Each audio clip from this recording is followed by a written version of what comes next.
Chapter 27 Founding a Yoga School at Ranchi. Why are you averse to organizational work? Master's question startled me a bit. It is true that my private conviction at the time was that organizations were hornets' nests. It is a thankless task, sir, I answered. No matter what the leader does or does not, he is criticized. Do you want the whole divine chana milk curd for yourself alone? My guru's retort was accompanied by a stern glance. Could you or anyone else achieve God contact through yoga if a line of generous-hearted masters had not been willing to convey their knowledge to others? He added, God is the honey, organizations are the hives, both are necessary. Any form is useless, of course, without the spirit.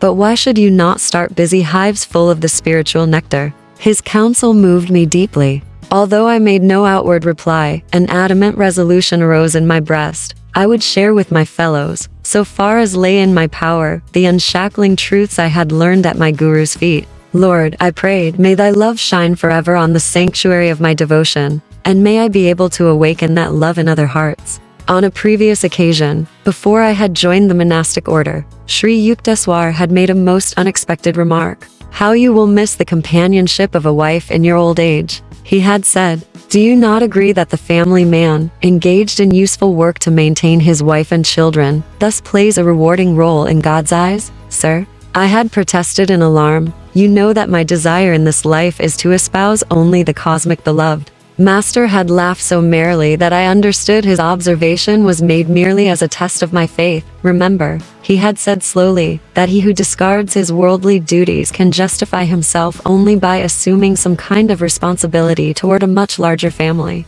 The ideal of an all-sided education for youth had always been close to my heart.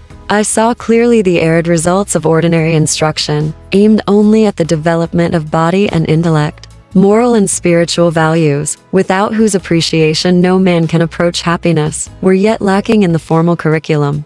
I determined to found a school where young boys could develop to the full stature of manhood. My first step in that direction was made with 7 children at Dahika, a small country site in Bengal. A year later, in 1918, through the generosity of Sir Manindra Chandra Nandi, the Maharaja of Kasam Bazar, I was able to transfer my fast-growing group to Ranchi. This town in Bihar, about 200 miles from Calcutta, is blessed with one of the most healthful climates in India. The Kasam Bazar Palace at Ranchi was transformed into the headquarters for the new school, which I called Brahmacharya Vidyalaya 27-1 in accordance with the educational ideals of the Rishis. Their forest ashrams had been the ancient seats of learning, secular and divine, for the youth of India.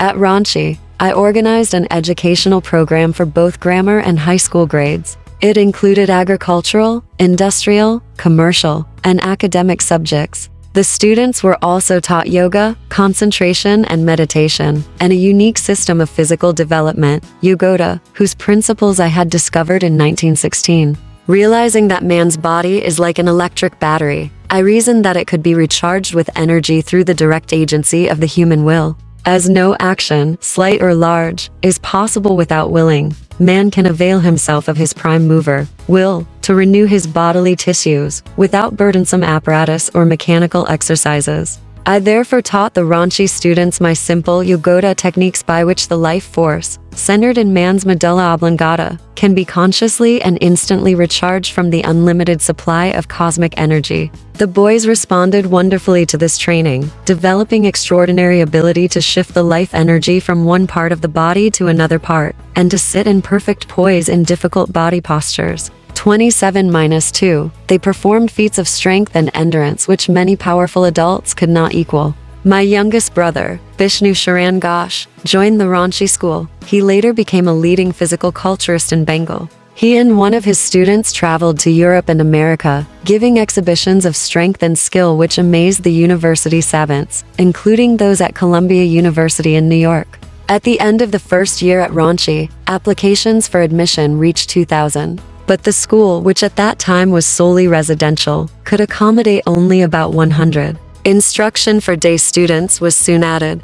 In the Vidyalaya, I had to play father-mother to the little children, and to cope with many organizational difficulties. I often remembered Christ's words, "Verily I say unto you, there is no man that hath left house, or brethren, or sisters, or father, or mother, or wife, or children, or lands, for my sake, and the gospel's, but he shall receive an hundredfold now in this time, houses and brethren, and sisters, and mothers, and children, and lands, with persecutions, and in the world to come eternal life. 27-3 Sri Yukteswar had interpreted these words: the devotee who forgoes the life experiences of marriage and family, and exchanges the problems of a small household and limited activities for the larger responsibilities of service to society in general, is undertaking a task which is often accompanied by persecution from a misunderstanding world, but also by a divine inner contentment. Yoga Math, beautiful hermitage of self-realization fellowship at Yukteswar on the Ganges. Founded in 1938 as a yoga retreat for students of East and West. Central building of the Yogoda Satsanga Brahmacharya Vidyalaya at Ranchi, Bihar. Established in 1918 as a yoga school for boys, with grammar and high school education. Connected with it is the philanthropic Lahiri Mahasaya mission. One day, my father arrived in Ranchi to bestow a paternal blessing, long withheld because I had hurt him by refusing his offer of a position with the Bengal Nagpur Railway. Son, he said, I am now reconciled to your choice in life. It gives me joy to see you amidst these happy, eager youngsters. You belong here, rather than with the lifeless figures of railroad timetables. He waved toward a group of a dozen little ones who were tagging at my heels. I had only 8 children, he observed, with twinkling eyes, but I can feel for you. With a large fruit orchard and 25 fertile acres at our disposal, the students, teachers, and myself enjoyed many happy hours of outdoor labor in these ideal surroundings. We had many pets, including a young deer who was fairly idolized by the children. I too loved the fawn so much that I allowed it to sleep in my room. At the light of dawn, the little creature would toddle over to my bed for a morning caress. One day I fed the pet earlier than usual, as I had to attend to some business in the town of Ranchi. Although I cautioned the boys not to feed the fawn until my return, one of them was disobedient and gave the baby deer a large quantity of milk. When I came back in the evening, sad news greeted me. The little fawn is nearly dead, through overfeeding. In tears, I placed the apparently lifeless pet on my lap. I prayed piteously to God to spare its life. Hours later, the small creature opened its eyes, stood up, and walked feebly. The whole school shouted for joy. But a deep lesson came to me that night, one I can never forget. I stayed up with the fawn until 2 o'clock. When I fell asleep, the deer appeared in a dream and spoke to me. You are holding me back. Please let me go. Let me go. All right, I answered in the dream. I awoke immediately and cried out, Boys, the deer is dying. The children rushed to my side. I ran to the corner of the room where I had placed the pet. It made a last effort to rise, stumbled toward me, then dropped at my feet, dead. According to the mass karma which guides and regulates the destinies of animals, the deer's life was over, and it was ready to progress to a higher form. But by my deep attachment, which I later realized was selfish, and by my fervent prayers, I had been able to hold it in the limitations of the animal form from which the soul was struggling for release. The soul of the deer made its plea in a dream, because without my loving permission, it either would not or could not go. As soon as one agreed, it departed. All sorrow left me. I realized anew that God wants his children to love everything as a part of him, and not to feel delusively that death ends all. The ignorant man sees only the unsurmountable wall of death, hiding, seemingly forever, his cherished friends.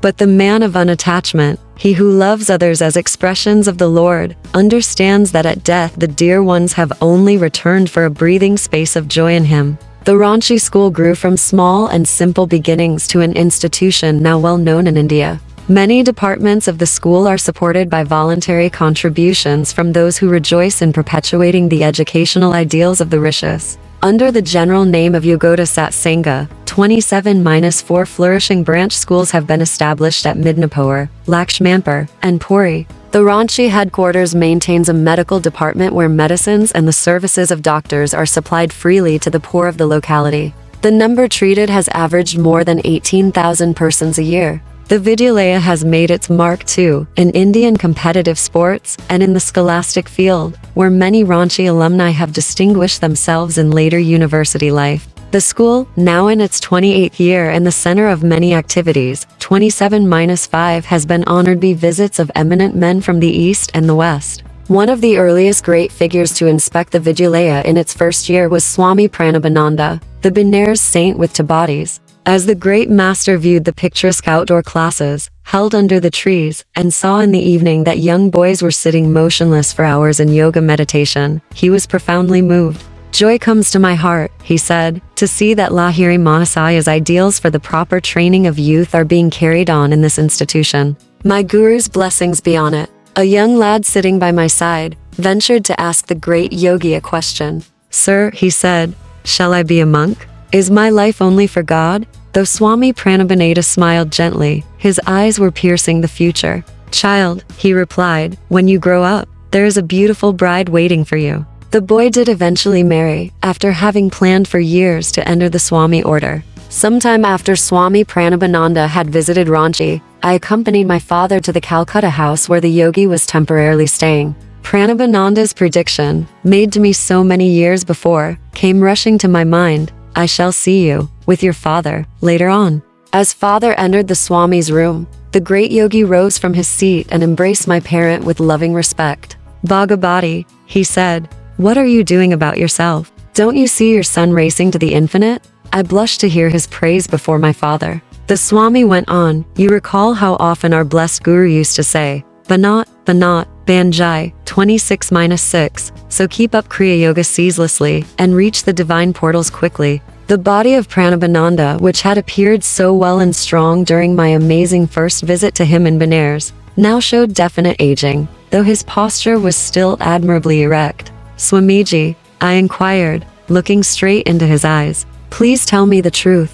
Aren't you feeling the advance of age? As the body is weakening, are your perceptions of God suffering any diminution?" He smiled angelically. "The beloved is more than ever with me now." His complete conviction overwhelmed my mind and soul. He went on, "I am still enjoying the two pensions, one from Bhagavati here, and one from above." Pointing his finger heavenward, the saint fell into an ecstasy, his face lit with a divine glow and ample answer to my question. Noticing that Paramahansa's room contained many plants and packages of seed, one asked their purpose. "I have left Benares permanently," he said, "and am now on my way to the Himalayas. There one shall open an ashram for my disciples. These seeds will produce spinach and a few other vegetables. My dear ones will live simply, spending their time in blissful God union. Nothing else is necessary." Father asked his brother disciple when he would return to Calcutta. "Never again," the saint replied. "This year is the one in which Lahiri Mahasaya told me I would leave my beloved Benares forever and go to the Himalayas, there to throw off my mortal frame." My eyes filled with tears at his words, but the Swami smiled tranquilly. He reminded me of a little heavenly child, sitting securely on the lap of the Divine Mother. The burden of the years has no ill effect on a great yogi's full possession of supreme spiritual powers. He is able to renew his body at will, yet sometimes he does not care to retard the aging process, but allows his karma to work itself out on the physical plane, using his old body as a time-saving device to exclude the necessity of working out karma in a new incarnation. Months later, I met an old friend, Sanandan, who was one of Paramahansa's close disciples. "My adorable Guru is gone," he told me amid sobs. "He established a hermitage near Rishikesh and gave us loving training.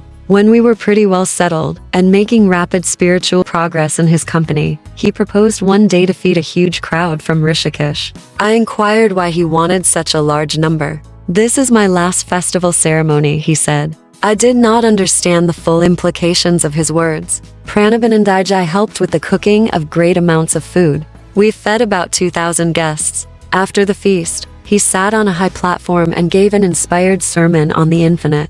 At the end, before the gaze of thousands, he turned to me, as I sat beside him on the dowels, and spoke with unusual force. "Sanandan, be prepared. I am going to kick the frame." 27:7 After a stunned silence, I cried loudly, "Master, don't do it. Please, please, don't do it." The crowd was tongue-tied, watching us curiously. My guru smiled at me, but his solemn gaze was already fixed on eternity. "Be not selfish," he said, "nor grieve for me. I have been long cheerfully serving you all. Now rejoice, and wish me Godspeed. I go to meet my cosmic beloved." In a whisper, Paramahansa added, "I shall be reborn shortly." After enjoying a short period of the infinite bliss, I shall return to earth and join Babaji. 27-8. You shall soon know when and where my soul has been encased in a new body. He cried again, Sanandan, here I kick the frame by the second Kriya Yoga. 27-9. He looked at the sea of faces before us, and gave a blessing.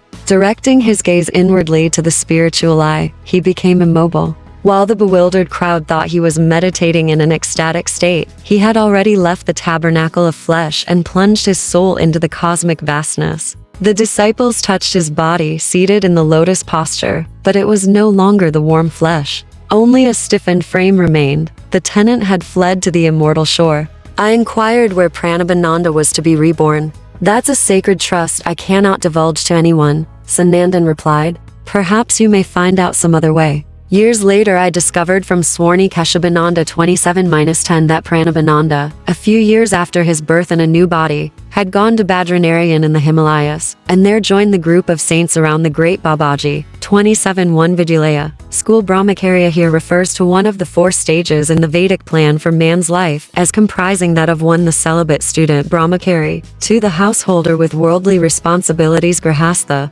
3 the hermit Vanaprastha, 4 the forest dweller or wanderer, free from all earthly concerns sannyasi. This ideal scheme of life, while not widely observed in modern India, still has many devout followers. The 4 stages are carried out religiously under the lifelong direction of a guru. 27-2. A number of American students also have mastered various asanas or postures, including Bernard Cole, an instructor in Los Angeles of the Self-Realization Fellowship teachings. 27-3. Mark 10. 29-30-74. Yoga Yoga, union, harmony, equilibrium, that which imparts. Sat Sangha, Sat, truth, Sangha, fellowship.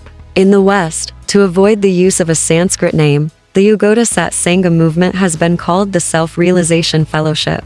27-5. The activities at Ranchi are described more fully in Chapter 40. The Lakshmampur School is in the capable charge of Mr. G.C. Day B. The medical department is ably supervised by Dr. S. N. Pal Arid Sasi Busan Malik 27-6. One of Lahiri Mahasaya's favorite remarks, given as Nasaya's G-ment for his students' perseverance. A free encouragement. Translation is striving, one day behold. The divine goal 27-7 I, give up the body. 27-8. Lahiri Mahasaya's guru, who is still living. See Chapter 33. 27-9. The second Kriya, as taught by Lahiri Mahasaya, enables the devotee that has mastered it to leave and return to the body consciously at any time.